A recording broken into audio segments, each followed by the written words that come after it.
If what you want is real, relevant hunting, you are in the right place. With moderator Josh Miller, owner of Triple Point Outdoors, co-hosts Kevin Cook, owner of the Outdoor Pro Shop, and Brian Keitlinger, athlete and creator of Left in the Field Outdoors. Welcome to the Reinvent the Hunt podcast.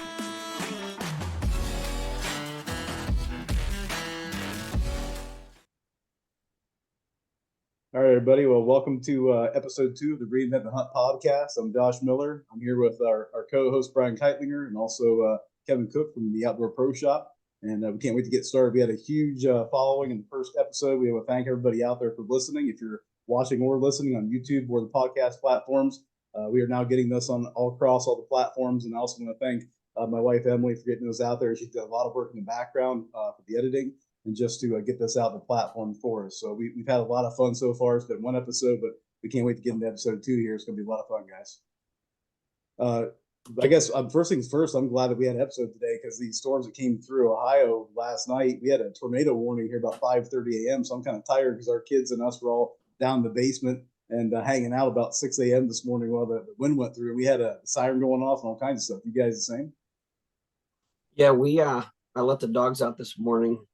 The storm rolled through about 4 a.m. woke me up. I let the dogs out this morning and it was 64 degrees.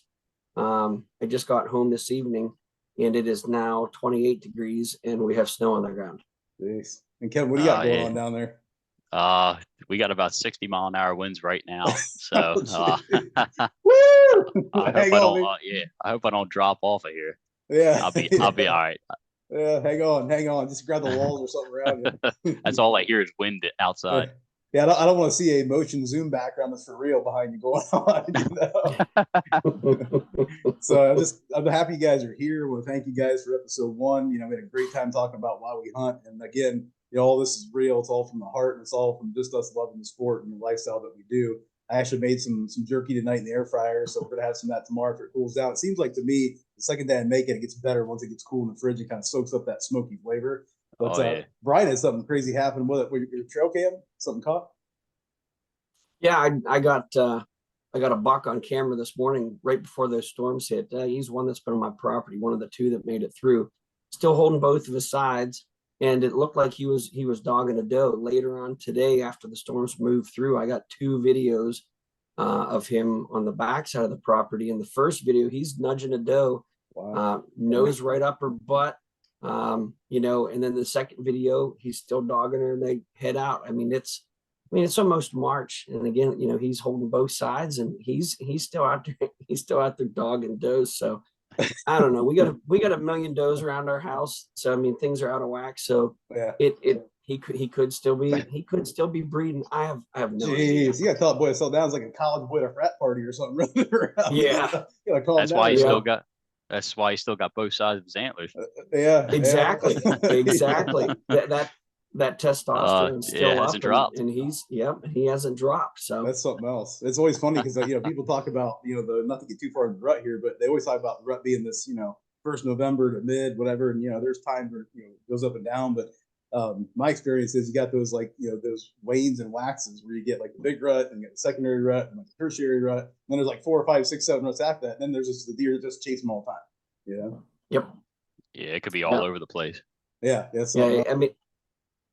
I think it gets crazier every year. Like we have so many does, and this year, I remember getting pictures of newborn fawns at in August, and it's like, whoa, where did these ones come from? You figure it out. They're getting bred late January, sometime in February with that gestation period. That's crazy. I don't know. Well, I want to start today. Brian, we had some great hunts this fall. We all did a lot of crazy things this past year as far as hunting is concerned and also fishing. But I would like to hear Brian's story first because he had one heck of a story. Yeah. Brian, I don't know. You want to tell your story about that situation? That was unbelievable. I killed a doe early on in the season, just across from my house. First animal I killed with a Clovis. She was at 27 yards feeding away from me. I went right behind the front shoulder, actually came out the base of her neck because her head was down. She didn't go too far. And then I killed my PA buck October 24th. in the morning, over a decoy. The one target buck I had on my property, he'd been coming in, 2 mornings in a row. I had to take my son to a doctor's appointment, so I took the day off of school and sat out in the morning. Sure enough, he came in behind me, came right up the trail that I wanted him to come up, went to the decoy, got that hunt on film, hit him with the Clovis. You can even hear him fall on the film. But with both of them, with 2 tags filled, I reached out to a buddy of mine that lives in Ohio, Brian Milo, and he's like, "Yeah, come on out. I got a place for you to hunt. I don't hunt it very often, and it's a real interesting setup. It's just right outside of a bigger city in Ohio, and it borders a good sized river, and so it's a natural funnel for deer to come through.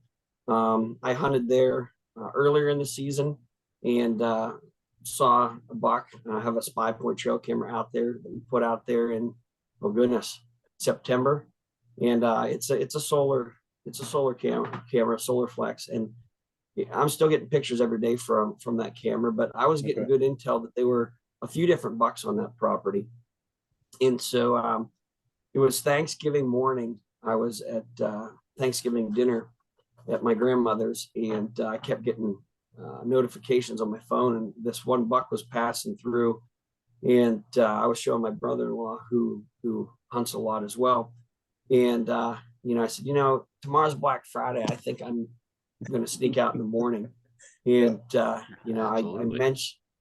mentioned it to my wife, and she kind of just looked at me. So I got this buck crossing by here. So I'm going to go hunt the morning. I'll be home. I'll be home by noon. So you both went shopping, really, right? Your wife and you both went shopping. Well, she went different ways. Yeah. I said I'm going to go grocery shopping. Yeah. I don't think she went. She's not much of a Black Friday shopper, but so I decided I was going to hunt until about noon and then come home and do stuff with the family. So I woke up early. I drove down. I'd hung a stand earlier, and got in the stand. The wind was pretty good. Along the river there, it likes to kind of swirl. There is a higher bank that would have been to my left or behind me. As I was, if I'm facing the river, the high bank's behind me. So it would kind of swirl a little bit. But one of the products I found this year is that Scent Thief, and it does an amazing job. But I got in early. I freshened up a mock scrape, got into my stand, and watched the sun come up. You could hear geese on the river and everything, and man, you just get that feeling that you're being watched or something's around. And I looked, behind me. It would have been behind me, and I saw a deer come out of some thick stuff, and I pulled the binoculars up and saw it was a nice buck. So I turned my camera on. Deer is coming in. He stopped. He was coming good for a while, and then started to slow up. And it looked like he was angling and coming towards my scrape.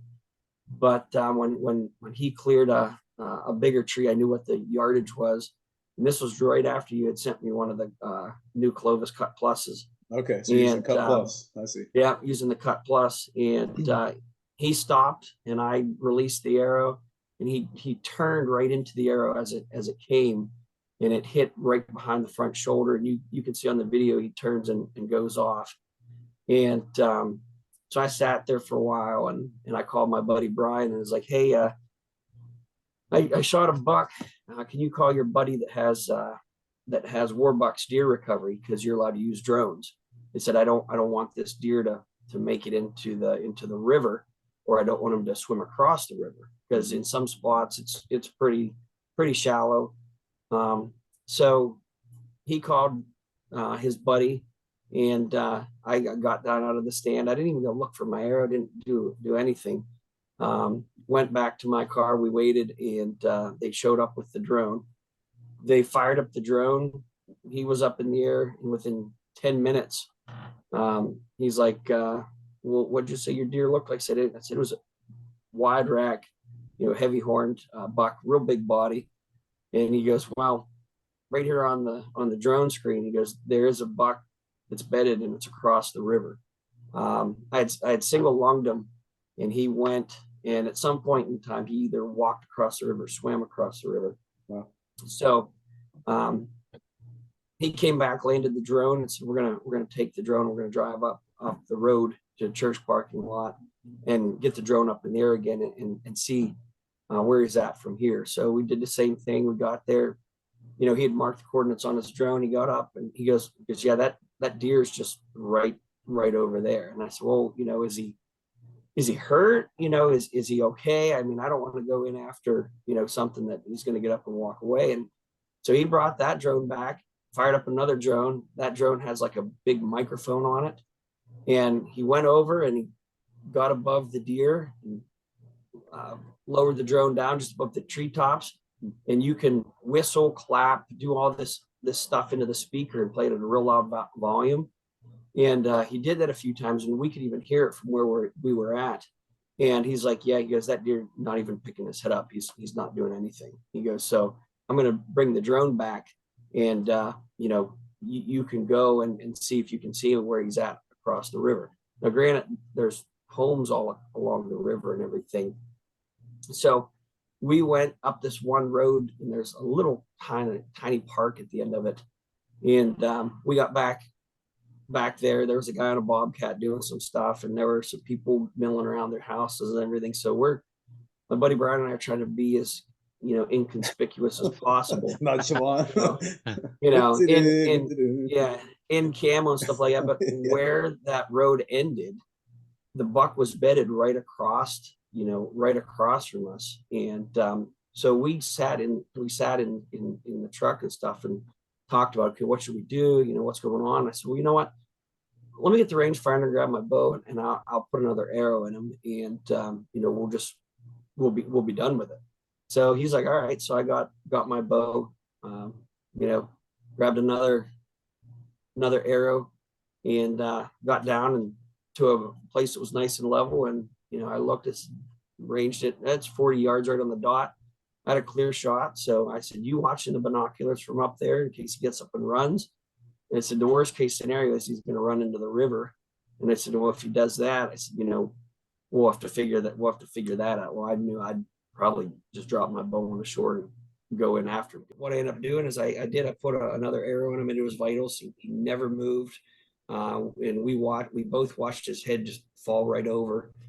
And so I walked back up and put my bow in the truck, and he's like, what are you going to do? I said, well, I'm going to strip down, and I'm going to get in my my base layers, and I'm going to swim across and grab him. I said, I got my tow rope. I said, I'll grab him and I'll come back across, and he'll be a big flotation device. The river wasn't even moving very fast.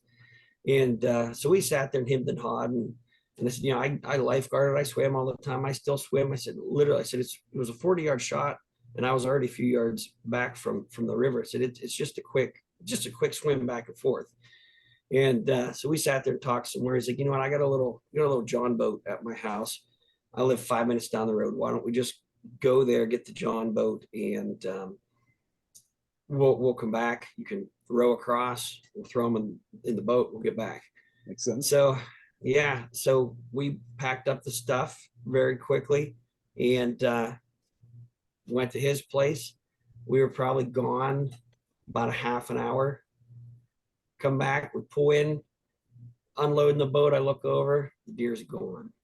Holy And I cow. looked at my buddy and I said, What? he's gone. And he's like, what do you mean he's gone? I said, he's gone. I said, he's not there. And he's like, did he fall in the river? I'm like, how's he gonna fall in the river? Yeah, I mean, yeah. we were there for 30 minutes talking about what to do, and he never moved, he never budged, he never did anything. And so we pulled the boat out of the thing, and I took it down this probably 20-foot embankment. And I mean, it wasn't a little John boat, it was like a 15-foot flat bottom boat. Okay. And threw it in there, got the oar out, paddled across the other side, tied the boat off, got out, and I started looking. I mean, the pool of blood that he was laying in and everything was just monstrous. You could actually see the blood with the naked eye from 40 yards away. Okay. So I said, oh, I'm going to walk up the river and see if he did fall up the river. So he should be caught up or hung up somewhere, along these rapids or whatever, down lower. Man, I walked the whole way down that river. I walked the whole way back up. I walked up on the other side. And I finally took some time to look. And from where the deer was laying at, all there was a big streak, a big smear of the deer going down towards the river. So we called the drone guy back, and he says, well, if it's in the river, it's going to be easy to find because it's going to glow. It's going to glow like a pumpkin. And so he brought it back, and he went down the river, a long way down the river. And he's like, I'm even going to go upriver. I'm like, I don't even know why we go upriver, but you can check. He goes, well, if someone came and got it, it could be laying somewhere on the other side or up the river. And he searched for probably another hour 45 minutes. Now, needless to say, now it's already like 4 p.m. And I had told my wife, I'm going to hunt till noon. So sounds like my life. I'll be back. Yeah.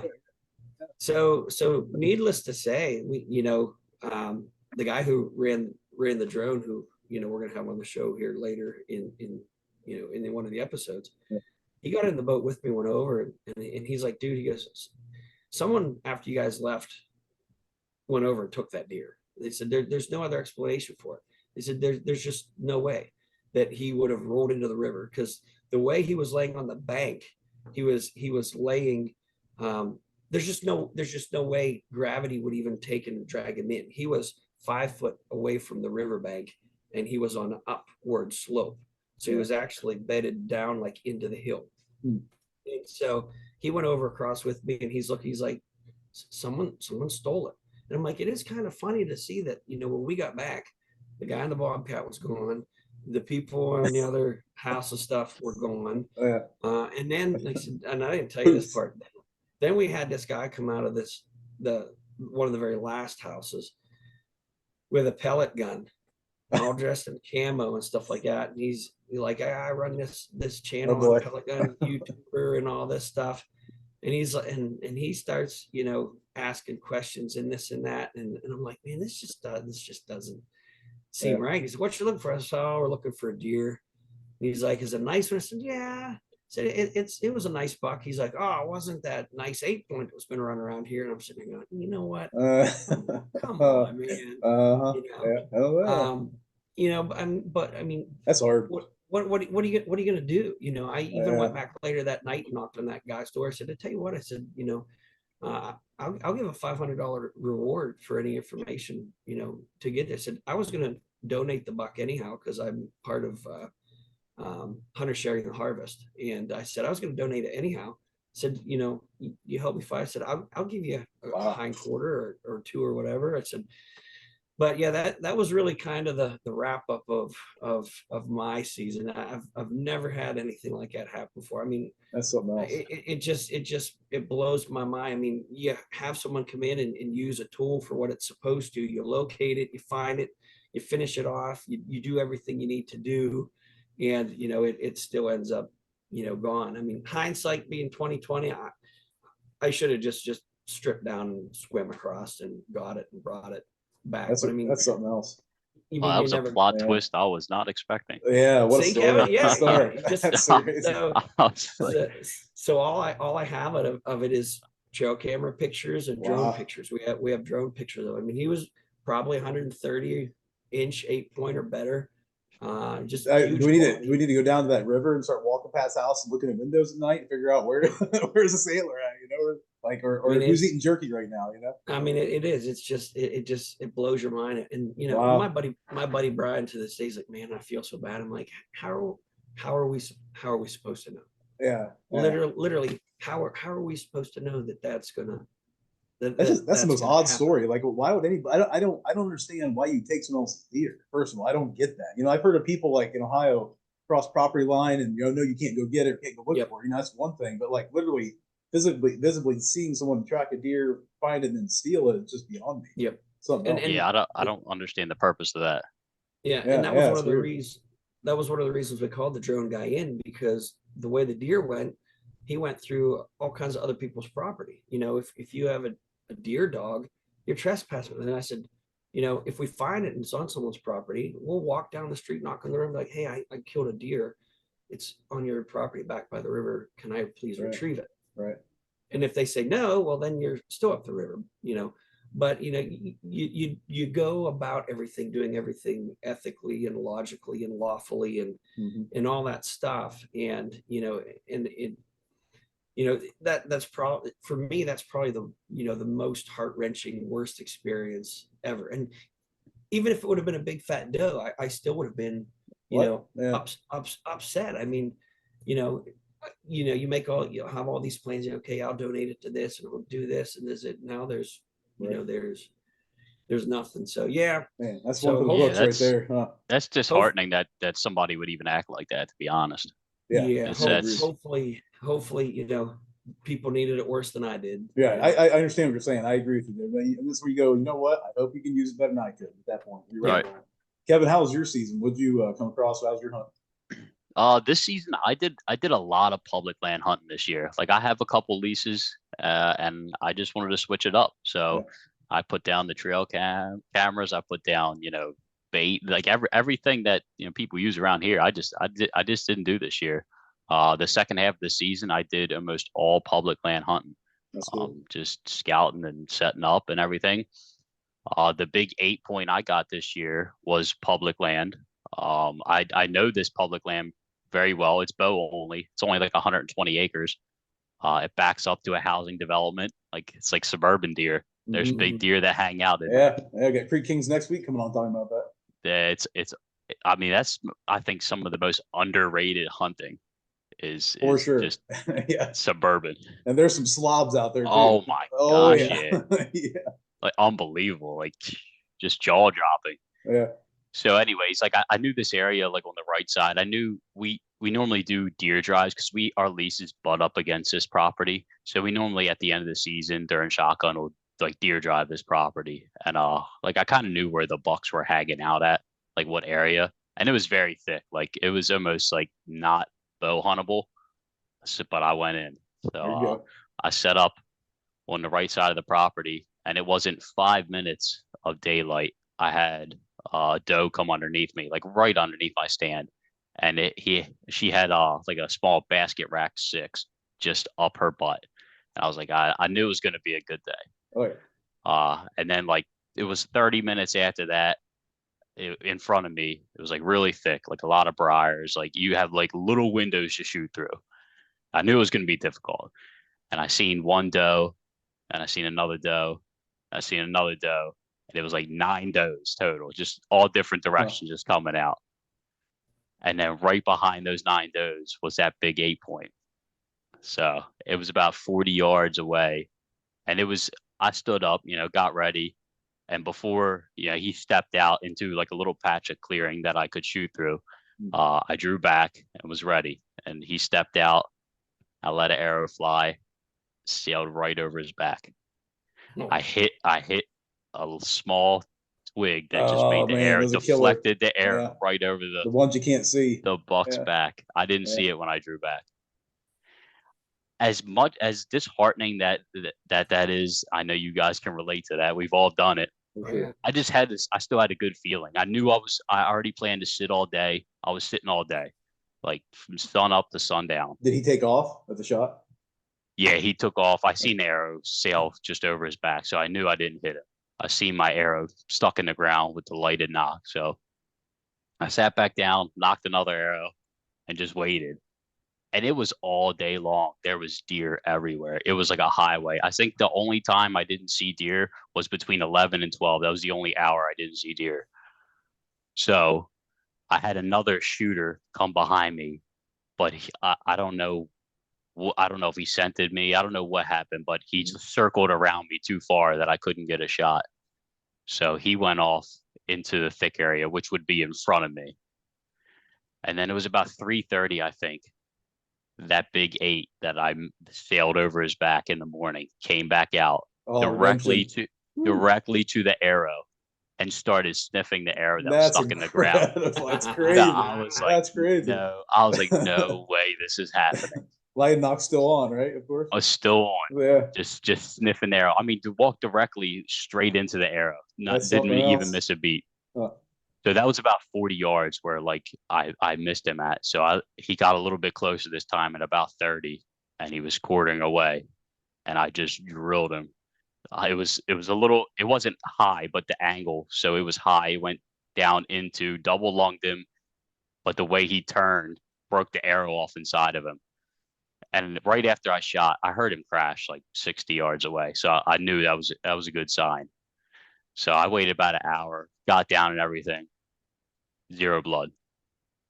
We must have searched 30, 45 minutes and didn't find any blood because the shot was at an angle so high, down, double lunged, and then broke off. So so we just started, was it all pulled up internally? yeah, Okay. yeah, because Okay. so we found the broken off arrow, like half of my arrow that was broken off, the Clovis, and the other half of the arrow was, come to find out was still inside of him. But we just started walking in the direction that I heard him crash, and it was 60 yards away. I just seen antlers and the deer laying there. That's And then awesome. when I gutted open that deer, I mean, it was complete devastation. It was like a 5-gallon bucket just poured out of him. And like I said, there was zero blood on the ground. I just happened to hear him crash and knew which direction he was running to, and we just kind of like did a grid walk, to that area and found him. Yeah, But that's it was incredible story. difficult. Well, I'll tell you, It both of good. your pictures you guys both have of your deer. Brian, that was a beautiful picture of your buck on the ground with your archery equipment by it. And there's such an art, and that's one thing that I always try to remember, and sometimes don't do a good job because it's the adventure and the timing. Something happens, but the pictures you took were great of both your deer. Really awesome pictures. Yeah, that's one thing I have to remember too. I'm terrible at like getting pictures. Like half the time, like I'll snap one photo and be I done. know I I'm was getting just better like, at it, but yeah, I I get the need to same. get better at it.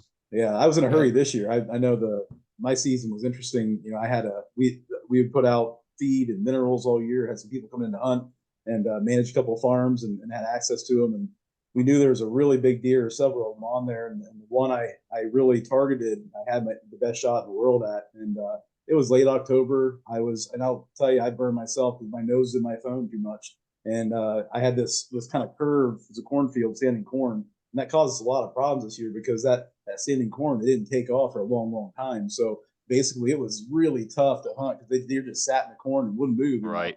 And so we hunted it, we hunted it. And one night, late October, it was not rut at all. And this deer, he's probably 175 ish, and change. I don't know. He's big, just like he's big, right? He's got split brows and he's beautiful 10, real high. And there's like a little corner in his full vegetation because not many of the leaves had turned and fallen off yet. So there was stuff everywhere around me. I couldn't see real far. And my nose is in my phone. That was my fault, mostly 90% my fault. I look up and he's there. And he's like, I have no idea how he got there, but I know where he came from, the bedding area. I had him cut off. I had it set up perfectly, but I was an idiot, and didn't have a nose in my phone. And I look up and he's there. And my eyes went, what the holy mother's going on here? How to get right there right now? I'm like, what am I going to do? Because he's like 12 yards from me and he is not rutting. So he's really aware.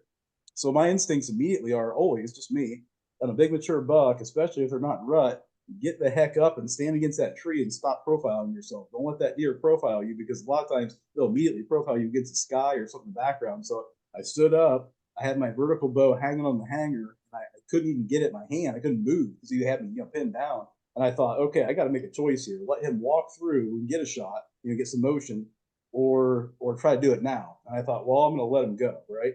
We walked 2 more steps and he sniffed right where I walked in the other way, picked up my scent and my feet, and I thought, oh man, I am busted now. I just stood there looking at his eyes, and he all of a sudden, with like in 2 seconds, he snaps his head up and looks directly at my eyes, and my heart just sank.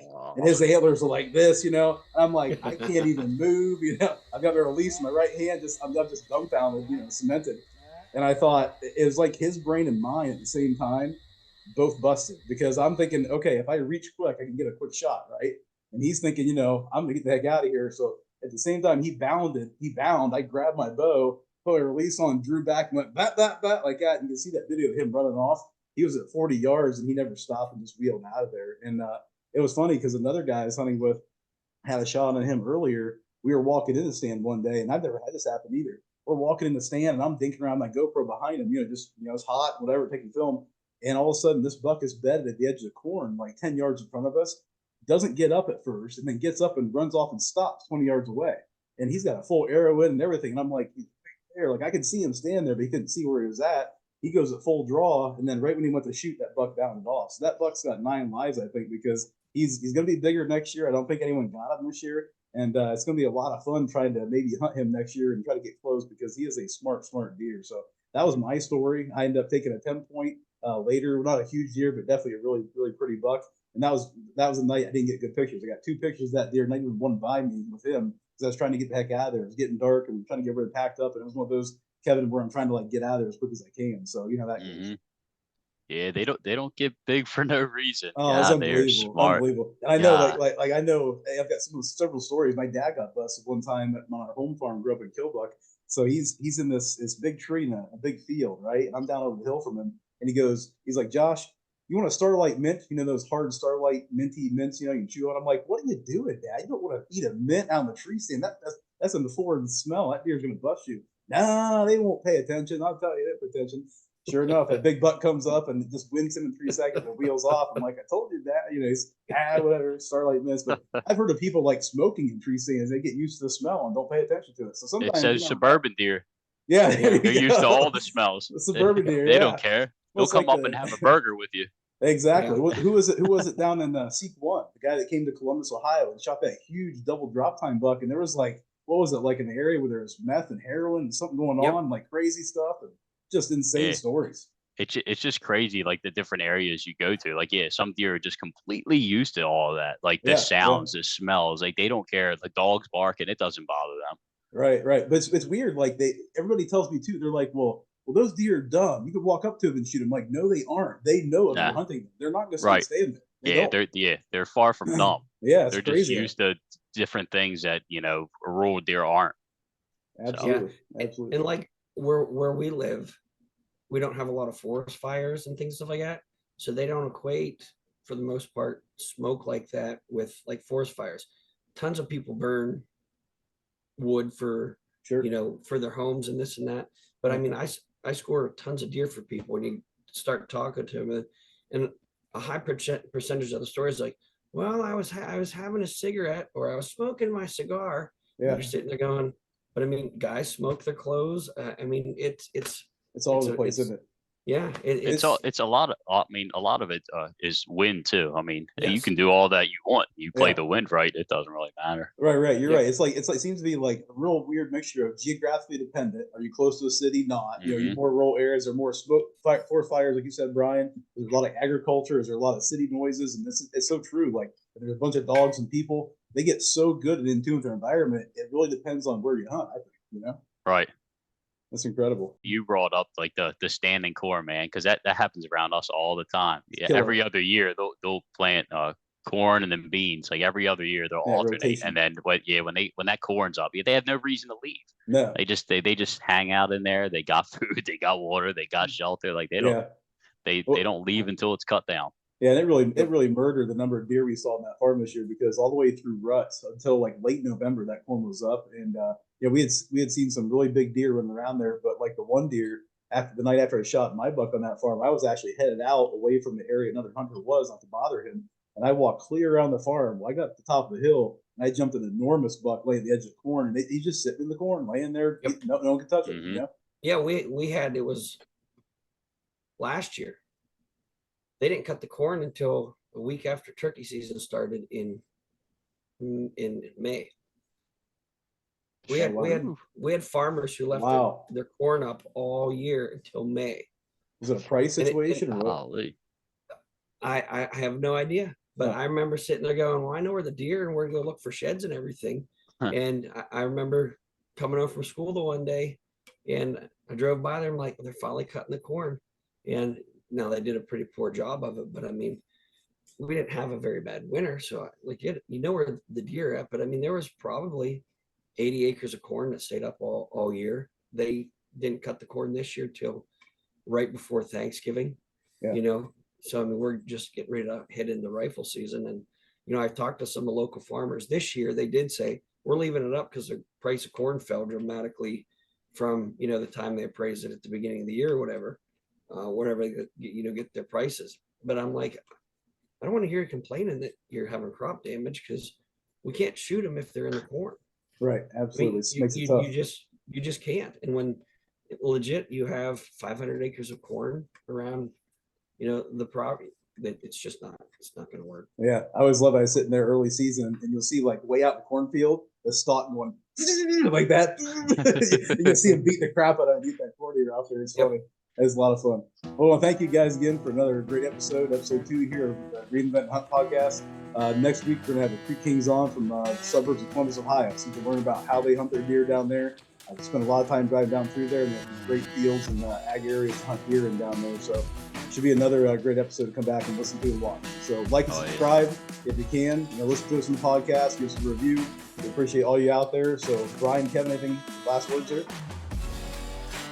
Nope. Looking forward to next week because I'll be heading down to the Columbus show in 2 weeks. Yes, sir. That'd be awesome. Absolutely. I'm gonna break out my notepad next week for Yeah, suburban deer. That's right. It'll be fun. It'll be fun to it's learn gonna from. it's gonna be a blast. All right, guys. Have a great night, everybody, and like, subscribe, and of course, give us a review if you can. Take care. Absolutely.